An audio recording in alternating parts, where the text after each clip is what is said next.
जी शिक्षण या आपल्या यूट्यूब चॅनलमध्ये आपणा सर्वांचं पुन्हा एकदा सहर्ष स्वागत। राज्य सरकारी कर्मचारी, निमसरकारी कर्मचारी, राज्यातील पेन्शनधारकांसाठी आताच्या घडीची मोठी आनंदाची बातमी समोर आलेली आहे। या 7 मागण्यासंदर्भात अतिशय महत्त्वपूर्ण अशी बातमी समोर आलेली असून कोणते ते 7 लाभ आहेत आणि कोणत्या सरकारी कर्मचारी पेन्शनधारकांना याचा लाभ होणार आहे या संदर्भातील सविस्तर माहिती देणारा हा व्हिडिओ पाहण्यापूर्वी नेहमीप्रमाणे आपणा सर्वांना एकच विनंती, व्हिडिओ शेवटपर्यंत पाहावा आणि आपण जर आमच्या चॅनलवर नवीन असाल तर चॅनलला जरूर सबस्क्राइब करा, समोरील बेल आयकॉनला सुद्धा क्लिक करा जेणेकरून महत्त्वपूर्ण शासन निर्णय, कर्मचारी पेन्शनधारकांच्या हिताच्या महत्त्वपूर्ण अपडेट्स आपल्याला आपल्या यूट्यूब चॅनलवरती सर्वात अगोदर पाहावयास मिळेल।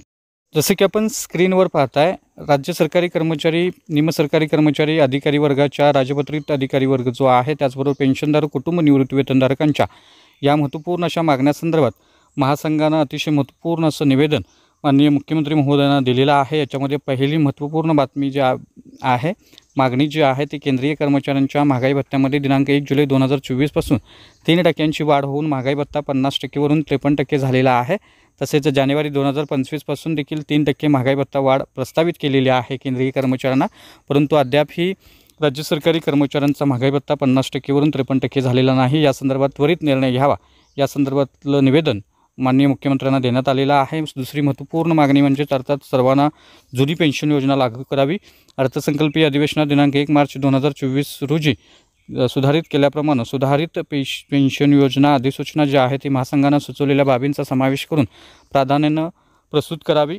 त्याचबरोबर तिसरी महत्त्वपूर्ण मागणी म्हणजे सेवानिवृत्तीचं वय जे आहे ते 60 वर्ष करावं। राज्य सेवेतील अधिकारी कर्मचाऱ्यांच्या सेवानिवृत्तीचं वय केंद्राप्रमाणे 60 करण्यात यावं या संदर्भातली मागणीसुद्धा याच्यामध्ये आहे, त्या संदर्भातलं निवेदन देण्यात आलेलं आहे। त्याचबरोबर राज्य शासकीय अधिकाऱ्यांना 3 लाभांच्या 10-20-30 सुधारित सेवांतर्गत आश्वासित प्रगती योजनेतील उच्च वेतन श्रेणी S20 म्हणजेच PB 3 5400 रुपयाची जी मर्यादा आहे ती काढावी या संदर्भातली मागणीसुद्धा याच्यामध्ये अंतर्भूत आहे। सर्व रिक्त पदे प्राधान्याने भरावीत, राज्यातील बेरोजगार तरुणांना शासकीय सेवेची संधी यामुळे मिळू शकेल म्हणून ही रिक्त पदे जी आहेत ती प्राधान्याने भरावीत।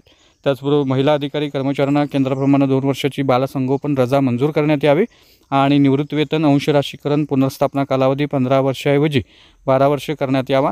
अशा पद्धतीच्या महत्त्वपूर्ण अशा 7 मागण्या निवेदनामध्ये समाविष्ट आहेत आणि या संदर्भातला येणाऱ्या काही दिवसामध्ये आश्वासक निर्णय जो आहे तो या संदर्भात होऊ शकतो। तर हा होता अतिशय महत्त्वपूर्ण व्हिडिओ, महत्त्वपूर्ण बातमी। अशाच महत्त्वपूर्ण बातम्यांसाठी रोजच्या महत्त्वपूर्ण शासन निर्णयासाठी चॅनलला जरूर सबस्क्राइब करा, व्हिडिओ आवडल्यास लाईक करा, शेअर करा। धन्यवाद।